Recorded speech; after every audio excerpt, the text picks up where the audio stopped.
Hey guys, JT here, and today we're going to be playing the Stanley All of his Parable co-workers were gone. and just What could wrapping it it up. mean? I will Stanley miss you, decided to go to Stanley the meeting Parable, room. but Perhaps he had simply missed a memo. it's time No to matter say how hard goodbye. Stanley looked, he couldn't find a trace of his co-workers. Let's make this part count. So we're going to go the same way. The embrace of an old friend, a weathered companionship that stands the test of time.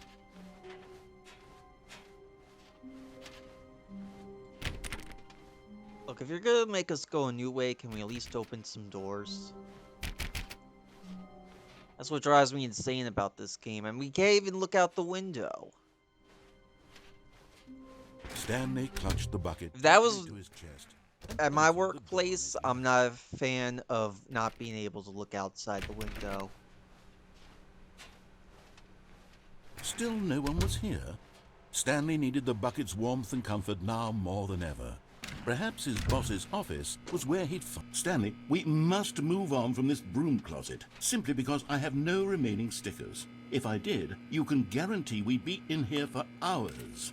But alas, no stickers. Can't I say hello, say goodbye to this place?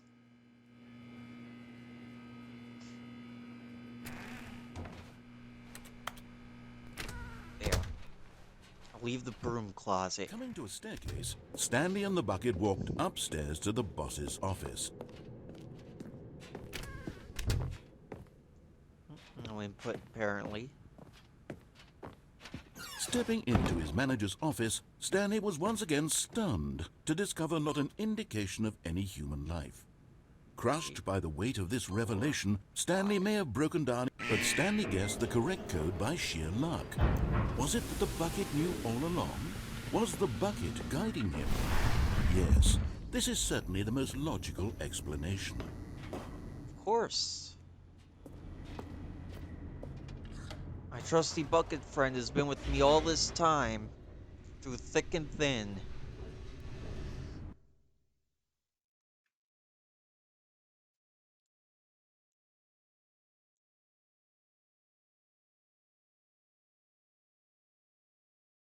The elevator raced downward, plummeting towards an unknown fate. It would be all Stanley could do to keep himself together, if not for the bucket. Soothing him, comforting him, reassuring that in this darkest moment of uncertainty, he would be all right. The And I bucket is believe here the for you, bucket. Stanley. Everything will be fine. Stanley and the bucket walked straight ahead through the large door that read, Mind Control Facility. Although this passageway had the word escape written on it, the truth was that at the end of this hall, Stanley and the bucket would both meet. But of course, Stanley and the bucket thought better of it and realized they simply had too much to live for. The lights rose on an enormous room packed with television screens. What horrible secret did this place hold? Stanley and the bucket both wondered to themselves. We're about to find out, Bucket. I'm just not sure I'm ready to find out. The monitors jumped to life, and Stanley nearly dropped the bucket in shock. Everyone in the office was being videotaped, monitored like guinea pigs. The bucket had never seen anything like this, and it very nearly burst into tears. Some may argue it's Stanley security. cradled it gently, reassuring it that everything would be fine. Which way do I go? Oh, right here. For some reason, I get lost in this game a little too easily. Was the bucket under the mind control facility's influence as well? Had the bucket been told to do things it didn't wish to do? What kinds of things does a bucket want to do or not want to do in the first place? Other than carry These water, of questions course. raced furiously in Stanley's feeble mind. No! He screamed into the bucket. He couldn't accept it. His own life in someone else's control, never! He squeezed the bucket tighter. His one friend in the entire world. At this point, he could trust no one except for the bucket. But here was the proof. The heart of the operation. Controls labeled with emotions, happy or sad or content. Walking, eating, working, all of it monitored and commanded from this very place. And as the cold reality of his past began to sink in, Stanley decided System that this power machinery on. But at the last second, the bucket jumped in and pressed the button to turn on the controls. Stanley gasped in horror. Had this been the bucket's plan all along? To take over the machine and claim the power for itself? How could the bucket have betrayed him like this? Stanley was prepared to throw the bucket away in disgust when suddenly an image appeared upon the enormous screen. Birds. Birds? Silly birds. The control buttons became active again. Birds. Stanley flipped through one video of silly birds after another, and then it dawned on him. This wasn't a mind control facility at all. It was a facility for monitoring and surveilling silly birds all over the world. The mind controls were only a facade to disguise its true intentions. Had the bucket known this all along? Stanley marveled at the metal genius in his hands, the one who had pointed him towards this incredible discovery. Stanley and the bucket never found freedom because they spent the rest of their lives here in this place, flipping through live streams of the silliest birds imaginable.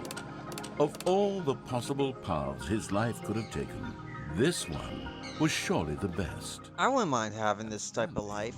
Was happy.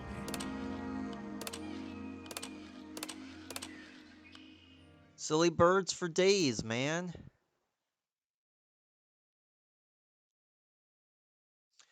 Only thing that would be better is silly cat videos.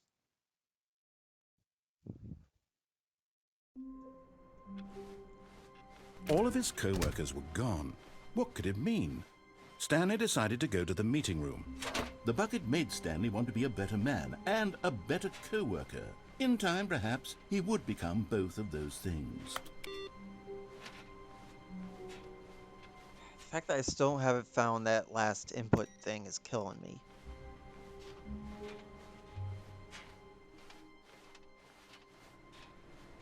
Stanley clung the bucket to his cheek.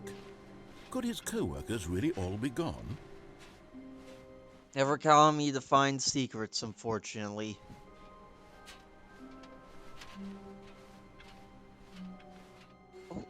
Oh no.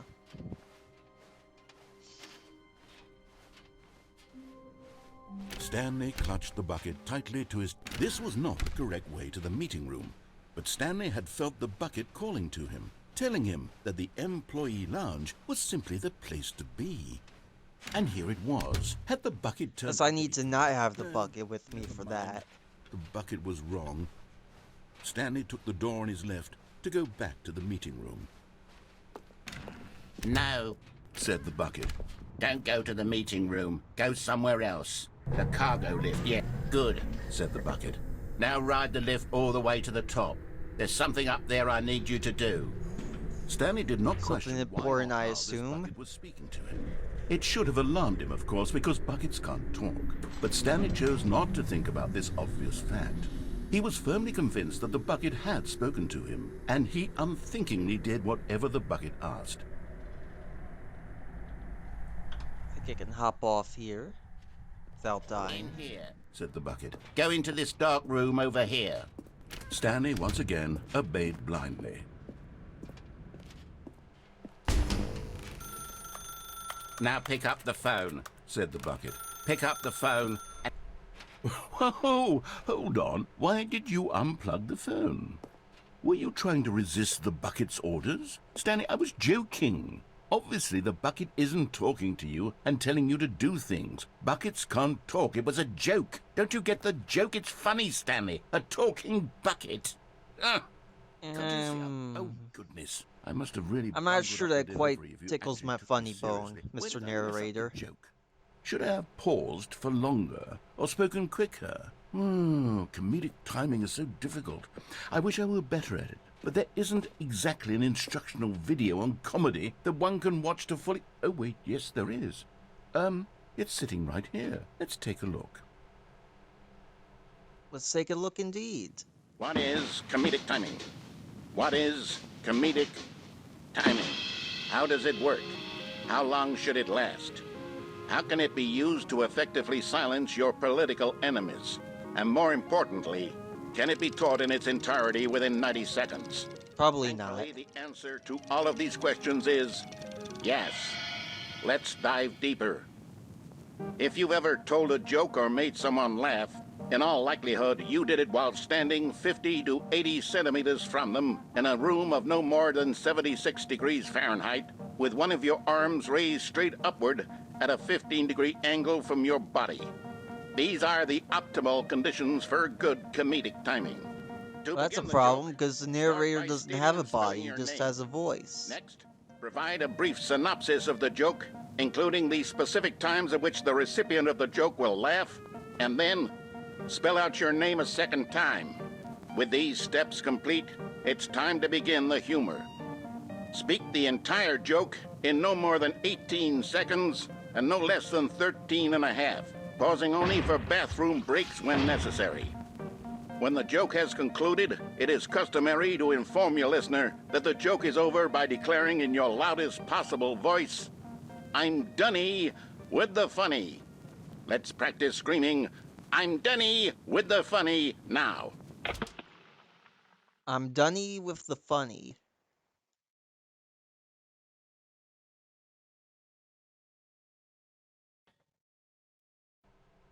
Good.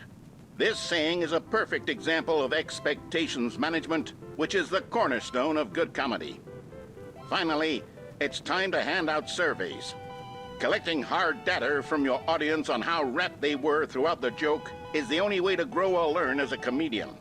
An effective survey should be no less than 10 pages long and should include the same question reprinted several times, just to ensure the survey taker is actually paying attention and not simply filling in answers at random.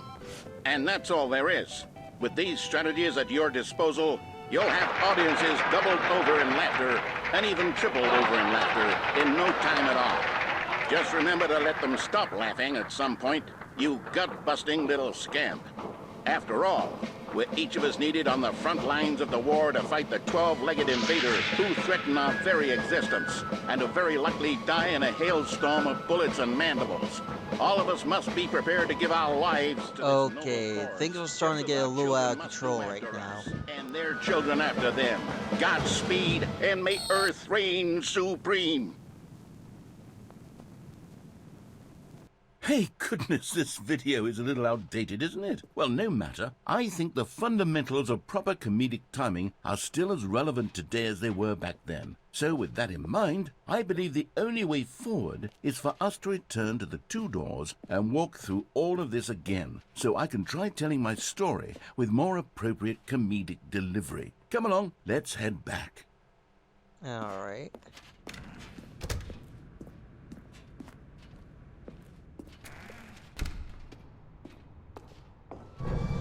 I can feel it. This time, I'm really going to nail the delivery. You'll be in stitches. A talking bucket, you'll say? How ridiculous. How absurd. What a hilarious concept. The king of comedy. That's what you'll call me. Thank goodness we had the instructional video. Otherwise, who knows where we'd be right now. Well, I wouldn't be the king of comedy, that's for sure. The bucket spoke to Stanley. The bucket spoke. The bucket spoke. Oh, I'll figure it out on the fly. No need to overthink things. Alright, head on back. And here.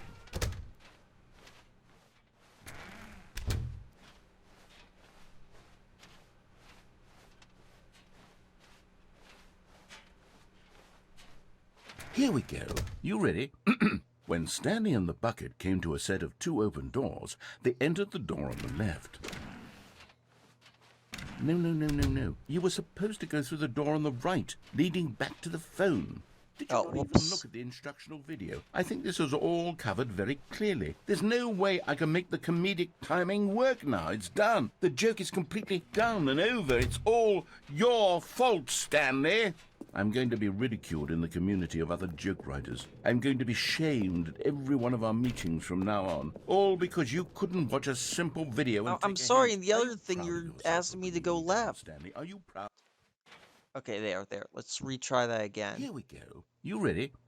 When Stanley and the bucket came to a set of 2 open doors, they entered the door on the left.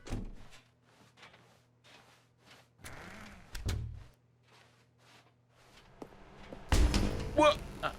We're back at the phone already? No. What's going on? There were supposed to be several rooms leading up to this. There was supposed to be a build-up to this point, a dramatic display of remarkable comedic wit which culminates in this scene with the phone. But now the timing's completely off. The joke will never land, or not the way it was meant to. And it's all my fault. I must have forgotten that the phone room comes immediately after the 2 doors room. What an egregious mistake. Yeah, I've made a it's fool of myself. kind of your I don't bad, Mr. deserve the title Narrator. of King of Comedy. I'm nothing. I'm not even the lowliest joke-telling whelp. I think I need to go back and rewatch that instructional video again. Yes, surely that will help me improve my... Stanley, you love the bucket so much it's like you... it's as though all of your other most prized possessions pale in comparison. Yes. Well, let me try that again, Stanley. I heard that you are pale with shame over how unabashedly in love with a Oh bucket you dear. are. No? Still not? Is it the delivery? Pale with shame. Pale with shame? Pale... What's another word to describe a bucket? Stanley, this bucket is so metal, I think I saw it playing guitar. No. We're getting away from making fun of Stanley's obsession with the bucket, which was the whole point of this. I'm no good at these jokes. I need more instructional videos. That's exactly what it is. That's what will make me the king of comedy again. More instructional videos. Let's see. Well, you enjoy those instructional videos. I'll just be up here, minding my own business. And now, because we did unlock all the figurines, we can do the epilogue. Let's go ahead to that.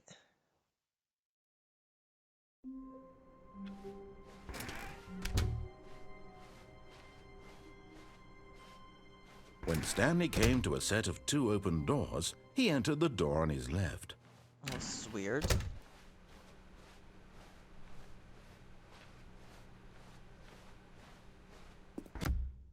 Yet there was not a Let's see single where this is person gonna here go. either. Feeling a wave of disbelief, Stanley decided to go up to his boss's office. Coming to a staircase, Stanley walked upstairs to his boss's office.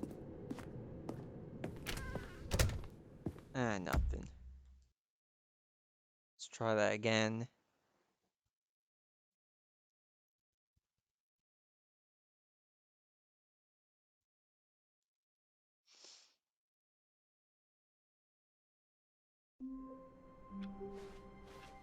All of his co-workers were gone. What could it mean? Stanley decided to go to the meeting room. Perhaps he had simply missed a memo.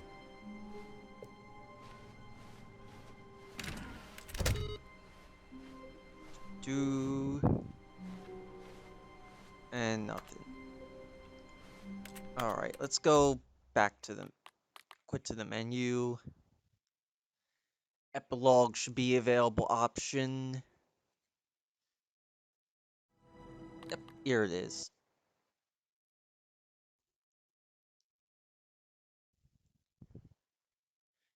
It's never the end until it is.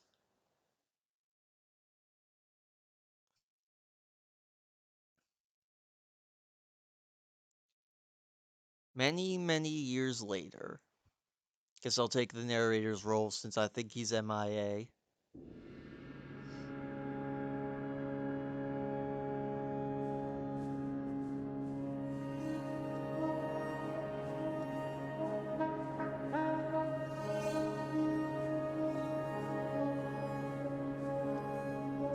Just gotta keep walking. Eventually I'll find something. Here we go. Nice warm fire and an office chair.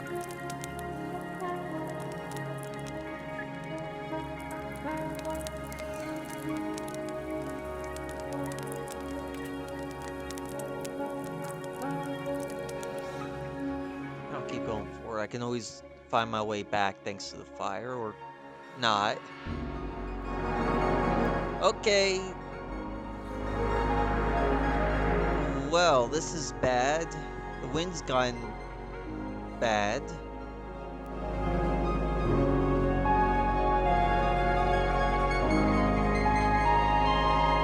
But the music is beautiful.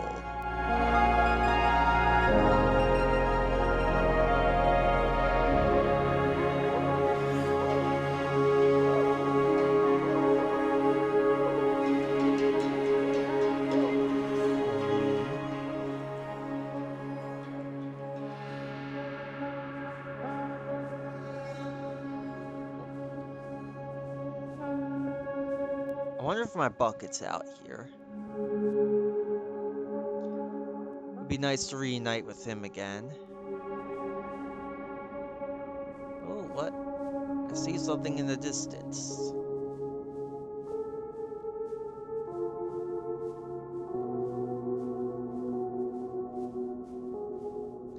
Could it be? Ah, yes. It's the bucket.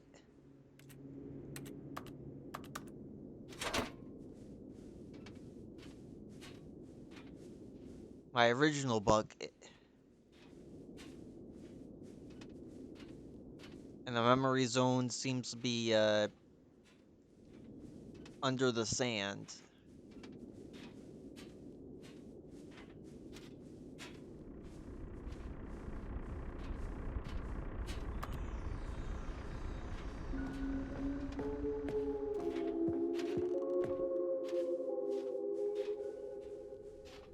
Okay, now this is starting to get a little creepy.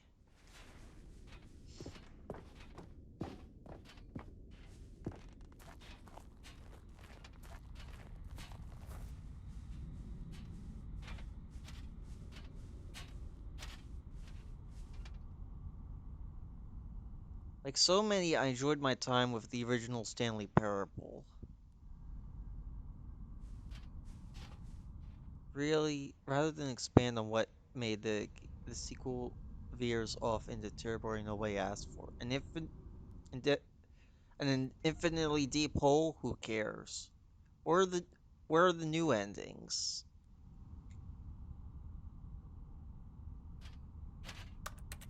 Looks like somebody didn't enjoy the game as much.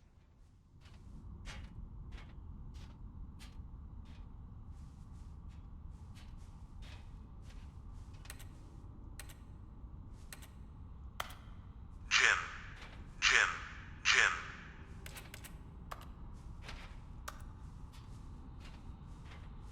Stanley Parable developer, no more spin-offs, no more sequels. That's just great.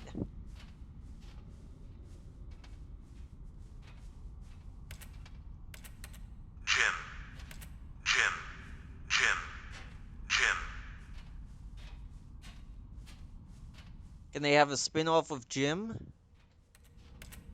Jim, Jim, Stanley, Jim. There we go. One said my name.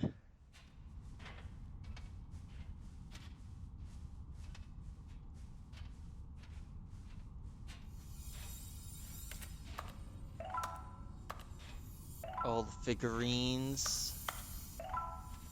Again.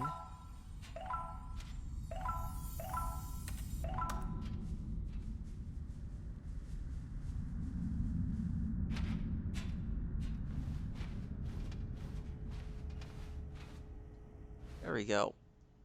Things are starting to look a little normal now.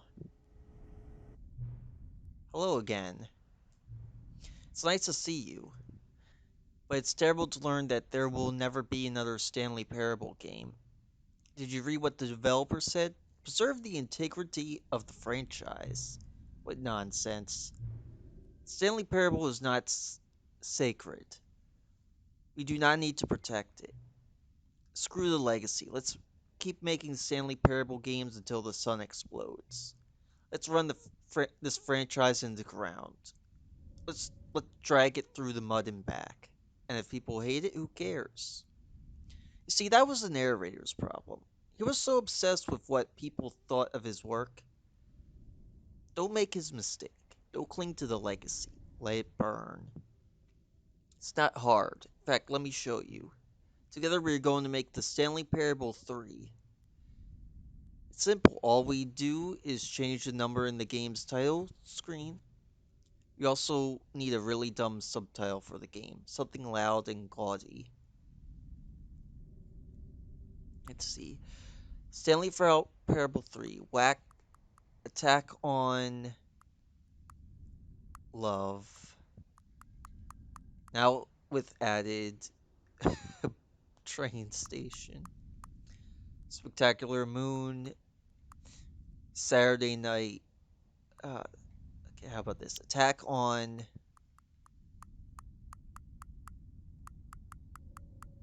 Saturday. Attack on Saturday night. Whisper of spectacular wacky. Why not? Train station could be a liminal space too. Every time you restart the game, we'll advance the number of the sequel by one, and then we'll pick a new subtitle.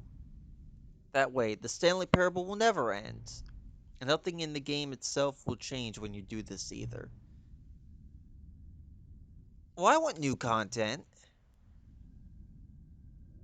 Okay, now you're just taking the EA strategy.